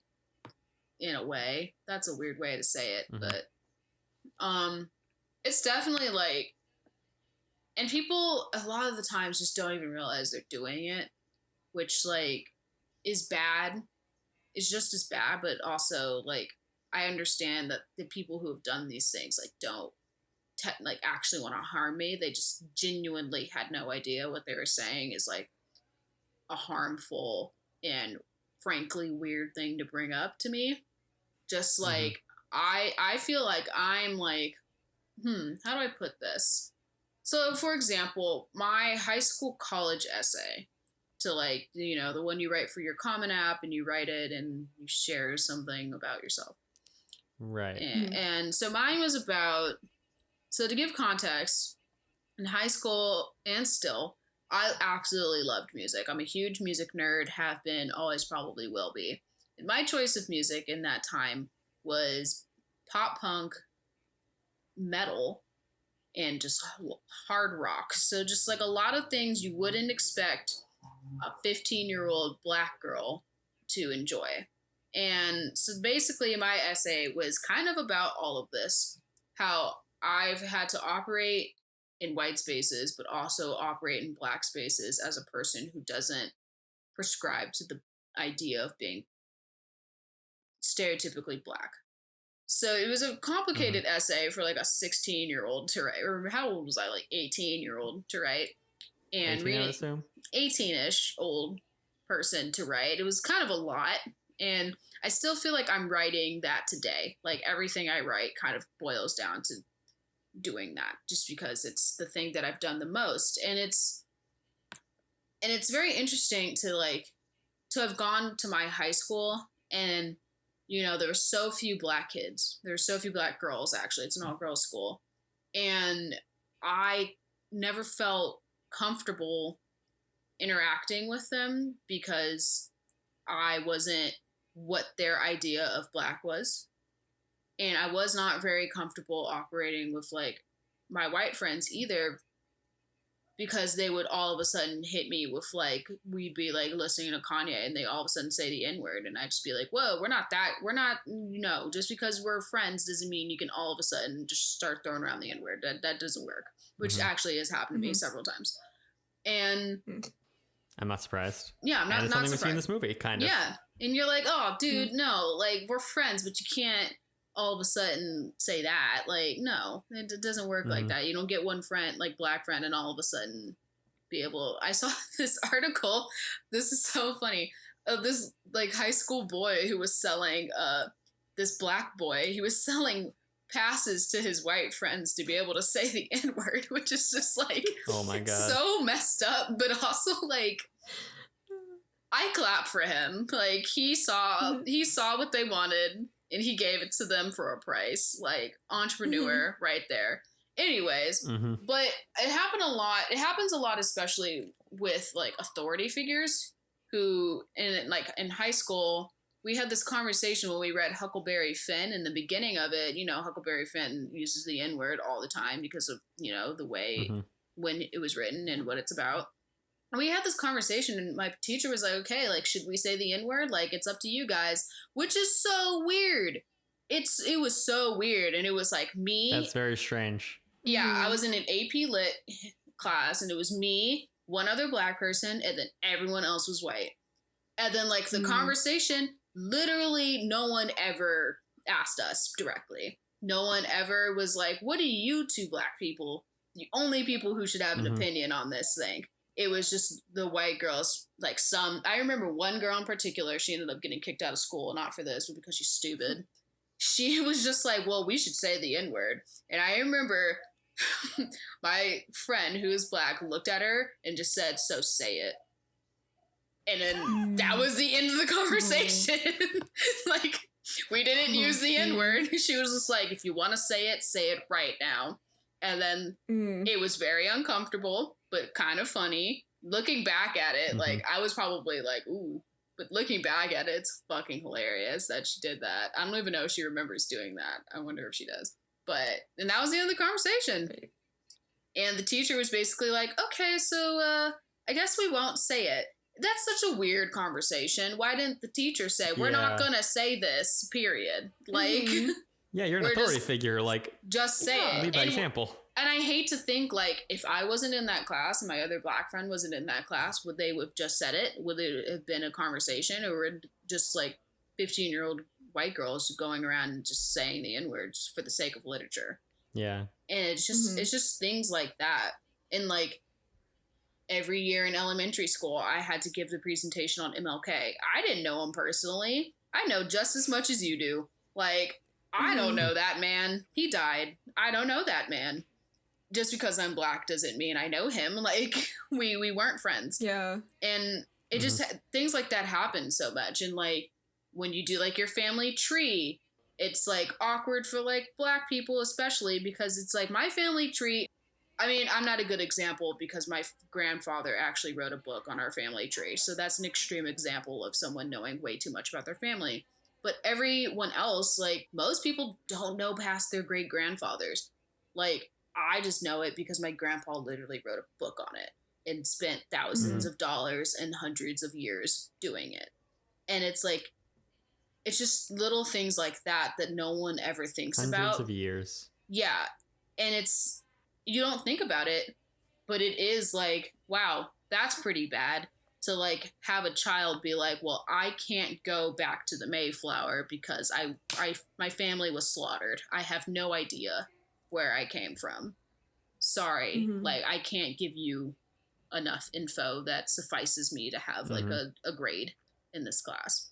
I was just a special case because of the way my family loves history. But everyone else, it's like, and it gets even worse because, like, I'm actually part, like, Native American too. And, like, that didn't go over great either. And it's just things like, little things like that no one thinks about, but everyone should think about. Right. That was the longest answer. It was just like... No, that was great.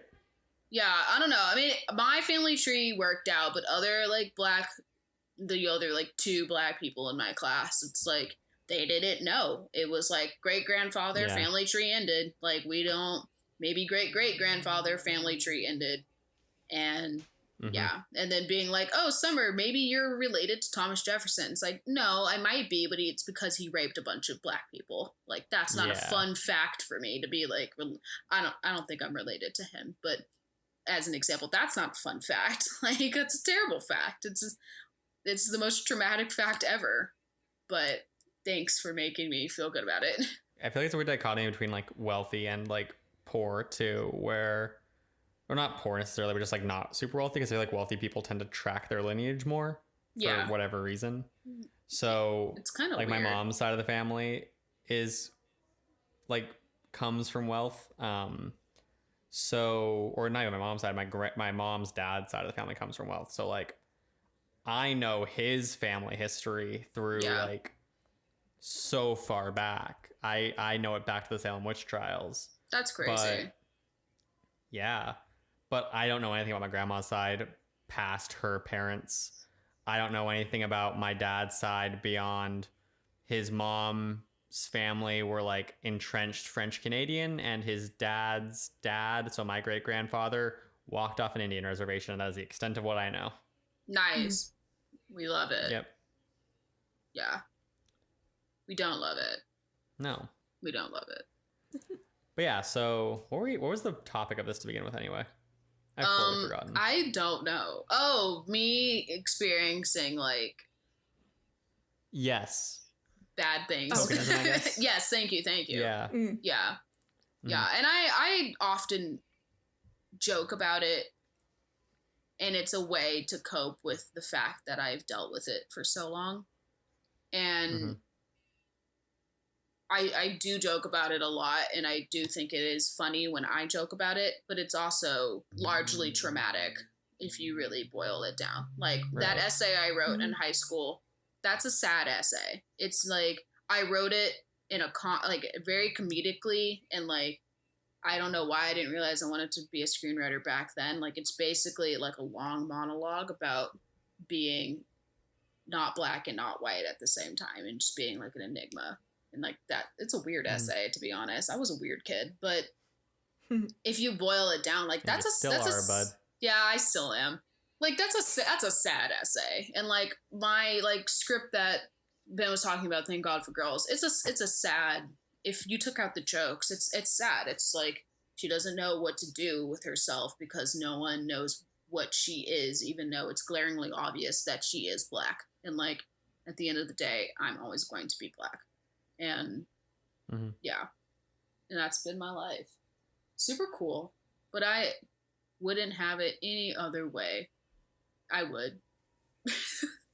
Maybe like less racism. Yeah, I would. Less racism, less like police brutality. Yeah, that'd be great. Yeah, that'd be cool. Less capitalism. Oh, way less. 0, maybe. Not valid. Yeah. Anyway, moving on from that very heavy conversation, let's talk a little bit more about this movie, about the reception, some other things you may not have known. So, Sorry to Bother You was released in July of 2018. Interestingly, not only is every movie we've talked about so far this month a movie set in the Bay Area, so Blind Spotting, Fruitvale, this, every movie also came out in July. What? That's weird. It's really weird. Something about July in the Bay Area. I think Last Black Man in San Francisco came out earlier. I think it might have been like June, but I cannot say that with certainty. Okay. Maybe July is just the month. I haven't seen it. I know I'm horrible. No, it's fine. You also don't like San Francisco because you went to school there. It makes me sad to think about it. I like visiting. I like the Chinese food and the fact that it exists, but I don't like everything else about it. You have personal attachments to it that that make influence your opinion. Feel anger. Yes. Miss it. Anyway, the movie has a 93% on Rotten Tomatoes, so it did quite well with reviewers and people.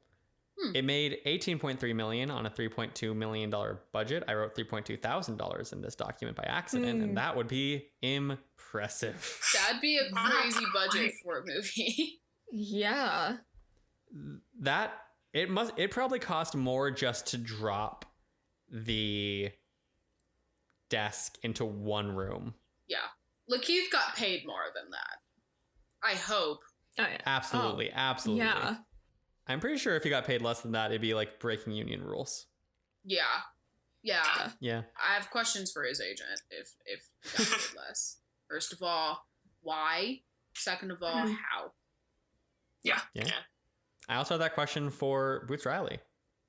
Same. Yeah.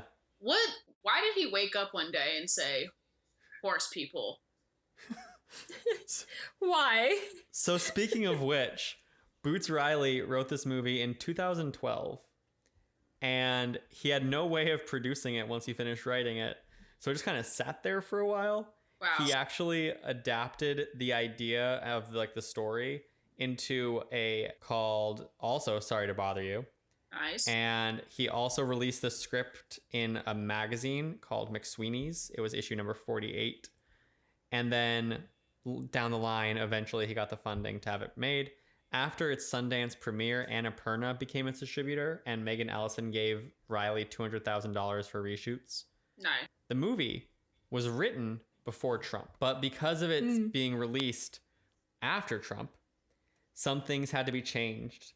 However, they were not changed to criticize Trump. They were changed to not criticize Trump accidentally because Riley wanted the story to feel more universal than just like, look at Trump, he's bad. That makes sense. Look at Trump, he's bad. Yeah. Okay. And one of the big ways he had to change it was there used to be a slogan in the movie that was "Worry free is making America great again." And then Trump started using it, and he was like, I have to change it. Oh no! Oh boy. What that says to me is that the fact that like what's his name, Bootsy? Boots Riley. I'm sorry, I was gonna call him Bootsy Collins, who was like a very famous funk musician. Bootsy Collin. I absolutely love him. I plan to tattoo his face on my face. Anyway, the writer, director, the filmmaker, Bootsy. Bootman, shoemaker. He thought of something so ridiculous as a slogan for this ridiculous company, and then Trump thought of the same thing and was like, that's good, that's elegant, I'm gonna use it. Boots Riley was like, what is surrealistically evil? Yes. And Donald Trump was like, yes. Yes, I like that. Mm-hmm. The only thing that would make this funnier is if this movie came out beforehand. Actually, he put the movie, but he put the script in a magazine beforehand. The only thing that would make this funnier is if Donald Trump read the script and didn't get the satire. And was like, this is good, we should make horse people. He was just like, look at this guy, making money on the stock market. What a hero. I love the idea of Donald Trump seeing this and just being not understanding it's a satire and then being like, yeah, that's a good idea. We should do that. And then creating a second wave of slavery. Next week on Twitter, we just get him being like, so horse people, guys. Yeah. God. Oh, God, man. Why is no one talking about the equisapien workforce? In this scenario, Donald Trump also doesn't understand that movies are fictional, so he thinks this exists. To be Trump's brain. I mean, I would like some level of like form. I feel like his brain's just mush, just slopping about. It's just, he's one of those people that throws 1,000 ideas at a wall and none of them stick. He throws 1,000 ideas at the wall and they just break the wall, and he's like, I guess that's it. Yeah, that's it. Worked. I worked. Yeah. So. Yeah. Okay. Sure. This brings us to everyone's favorite moment in the podcast. The game that defines a generation. Nailed it with Chloe Naylor. Chloe, Hi. we're not talking about the Equisapiens. Calm down. Thank God. Nailed it. Equisapien edition. Do you want to fuck the horse? Chloe, review the sexiness of Armie Hammer's character. Oh my God, Armie Hammer's always cute. I'm always gonna say Armie Hammer's sexy. Also, he's a villain, so like, sure, he does really fucked up shit though. I don't know.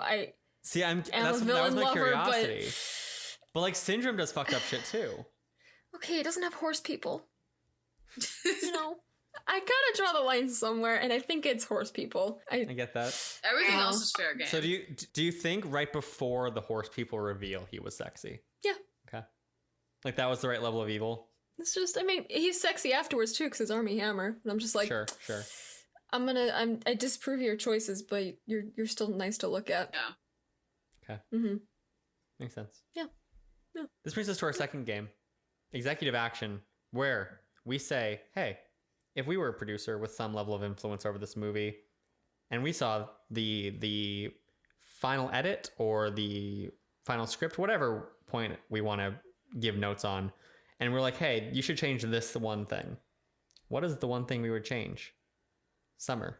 Oh my God. If you were your boss and your company was making this movie, what would you change?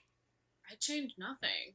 I would maybe change. I would probably put in a scene where Armie Hammer and Lakeith Stanfield make out, but that's just for personal reasons. Okay. But like movie wise, I don't know. Everything worked 100% well for me. Okay. Like visually, I loved it. Surrealistly, I guess I loved it. I don't know. I'm trying to think. Yeah, can't think of it. Okay. That's a bad answer. No, it's fine. I mean, we had that with Fruitvale last week too, where like the conclusion Terrence and I came to is that whether like Fruitvale's not my favorite movie, and I think that I don't think it's like a perfect movie, but I think it's perfect at what it sets out to do. Yeah. And I don't know how to change it without breaking it. Exactly. Yeah. Chloe, what about you? I get that. I would say get rid of the horse people, but honestly, that just makes the movie what it is. So, That's my conflict too, because like, on one hand, I don't think the horse people are necessary, because I think that Yeah, it's weird Yeah. because it's so much. It's a fabric of the movie, but also I feel like the fundamental themes of like capitalism already work because worry-free is slave labor. Yeah. That I don't know if you need that extra step of like they're being turned into horses. Well, the fact that they So part turn of me- into horses just like makes them even more inhumane. Not inhumane. Makes them more. What's the word I want? Like they don't even see them as human, kind of thing. That's true. Yeah. Mhm. But do you need I think that's to a degree though kind of what we were talking about with like sometimes making everything visual doesn't work. That's true. And that my thing is like, do you need to actually push it to the degree where they're turning them into animals for us to understand that they're not treating them as human? Because in the real world, people are not treated as human without being turned into animals. So part of me wonders if the narrative works just as well and is just as important without them having to say like, look, they're turning them into animals. And I don't know the answer to that. I'm unsure. I think if you can turn them into animals, turn them into animals. This is the Pixar school of. Only in this universe of movies, don't turn people into animals. Also, Yeah, stop well. turning all of your people of color into animals in your animated films. Yeah. While we're here, Mm. just stop doing Yeah. that. Yeah. Yeah, Not great. it upsets me. Maybe don't. Yeah. Princess and the Frog was so good until it ended up just being 40 minutes in the fucking bayou. Yeah. I'm not even coming at this from like a progressive annoyance, even though that's there too. Just as a film viewer, it's so much more interesting before they're frogs. Yeah, Yeah. It really is. agree. Anyway, that's it for games. This brings us to our wrap up. Summer, before we go, what are your closing thoughts on this movie? This movie is really cool and really funny and also really weird. And I genuinely love it.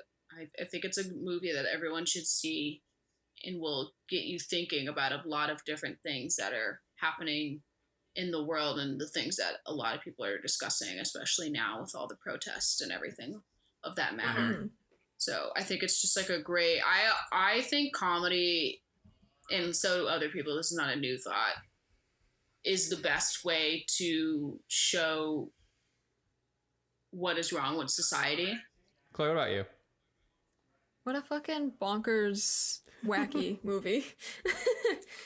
It's bonkers. It was weird before the horse people, and it was weird after, even weirder after. But I know I'm focusing on that, but it's also got like good themes about like such a big fuck part of it. capitalism.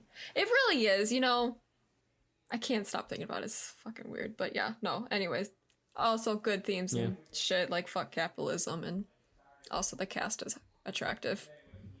The cast is quite attractive. Stephen Yeun, man. Like, I know Lakeith Stanfield and Tessa Thompson are here, but Stephen Yeun's so hot. I like him too. Oh yeah. I agree. Cast him as Nightwing. DC, do it. Everyone in this bitches. movie is hot. That's true. I'm trying to. Yeah. Yeah. Yeah, Boots Riley really went out there and did it. He did. Bootsy. Bootsy Riley. Bootsy Riley. Good old Bootsy. I hope for some reason someone involved with the movie listens to this podcast and they're just like, I want to see what content's out there about the movie we did. And they hear Bootsy and they carry it on, and that becomes our legacy. If I die having only contributed to Hollywood, Bootsy. And by I contributed, I really mean Summer contributed, and I have this podcast with Chloe that was a platform for Summer to do it. Bootsy. Bootsy. Yep. First, we named our friend Blessing Binky. That wasn't on this podcast, but he is Binky. Aw. And now we name him Bootsy. Bootsy. Yep. Bootsy and Binky. Anyway, Summer, if people like this movie, what is another movie that you'd recommend that they watch? Ooh. Okay, for the surrealist, bonkers experience, it has nothing to do with any of the other themes and elements of this film. But Swiss Army Man, if you really want to just take your brain on a ride into a weird experience, definitely Swiss Army Man. Probably Dear White People. That's like the most, I feel like, most obvious. Chloe, what about you? If people like this movie, what would you recommend they watch? I had no ideas up until like 2 seconds ago. We're just talking about bonkers movies. I'm trying to think, okay, what are other like just weird movies I've seen? And we're also talking about like, okay, who else would recast as Army Hammer? I was thinking like, okay, I like Jake Gyllenhaal, but if he was in that role, that would just be just weird. He's too weird already, so it'd just be weird. But he's in Velvet Buzzsaw, and I really didn't like that movie, but that movie's also just fucking whack. That is not the Jake Gyllenhaal movie I expect you to suggest. Same. I don't know why it came to mind. Yeah. I thought you were going to say Nightcrawler. That too. That's fair. But I don't know. I think it was like the art stuff that reminded me, because they both like deal with like artsy stuff. I don't know, you know? Sure. Yeah. Okay. I've never seen it. I heard it wasn't that good. It really isn't. You're not missing anything. I watched Strong it for Jake recommendations Gyllenhaal, from Chloe today. and that's all I had. I can't think of Okay. another movie because all I think of is just the weird shit. Yeah. My suggestion is not on the surrealist bend, because I can't think of one off the top of my head. But in terms of fuck capitalism, and in terms of like Keith Stanfield, Knives Out. Ah. Okay. I haven't seen Knives Out. I'm a horrible person. It's very good. I like it a lot. I think you'll enjoy it. I like to see movies when no one else is there. It's really cool. There's a white van outside my window. Oh God. Oh, you're gonna die. Oh God. Oh, cool. I'm excited. Yay. This is the end. Maybe they have the Okay. Equisapiens. I hope so. For personal reasons. Jesus. Oh man. Okay. Summer. Oh, jeez. A, I love you so much. B, before we go, for Hollywood as a whole, in terms of Black representation, what stories and ideas do you want to see on screen going forward, and like how do you want to see representation improve in Hollywood? Yeah. Story-wise, I really like what Euphoria did, which is there's not a lot of content out there that shows Black teenagers struggling. There are, but they're struggling with like things that typically people associate Black people with, which is poverty, family, familial issues, education, things of that nature. But she is someone, like Rue's character is someone, I mean, like it is an extreme version of issues, which is, you know, a drug addiction. But it's one of the first times where like a Black person of that age has been able to be a part of those, like I call them the skins types of shows, just like teens doing things that they never should have done in the first place kind of shows. And everyone loves those kind of, not everyone, but a lot of people love those YA, here's a bunch of teenagers doing things that a 35-year-old would do. And it's not, you know, it's not the best representation of seeing like a, you know, like a literal drug addict. That's not like what I would aspire my like Black children to want to be. But it does show that like Black people have the same issues that everyone else has. And that is, you know, depression, being in high school and struggling with your identity, things of that nature. So I want to see, this sounds bad, but basically what I just said is I want to see more Black people struggling, but kind of, I want to have more relatable stories that, you know, especially young people can relate to and say, oh, that protagonist is like me. Maybe I'm actually not alone in the world kind of thing. Cause I just think a lot of, I mean, I, especially cause, you know, I ended up doing film as a job, but growing up, I looked to TV as comfort, you know, like I didn't have the most friends, and I'm okay with that. I'm still okay with that. I'm not a huge like social person. I never have been. And TV is something that I've always not wanted, but always have felt comfortable with. It's like my little safe space. I can watch TV in my bed and like I am very, very happy. And a lot of those shows growing up did not show anyone like me, which I'm just now getting over, probably. And the industry as a whole, just, you know, hiring, just like when execs are thinking of movies, like when we're thinking of a sci-fi movie, like why not cast a Black person? Like, why not? There's no reason that a Black or a Latino or an Asian or anyone could not be flying this ship. Like, there's just no reason.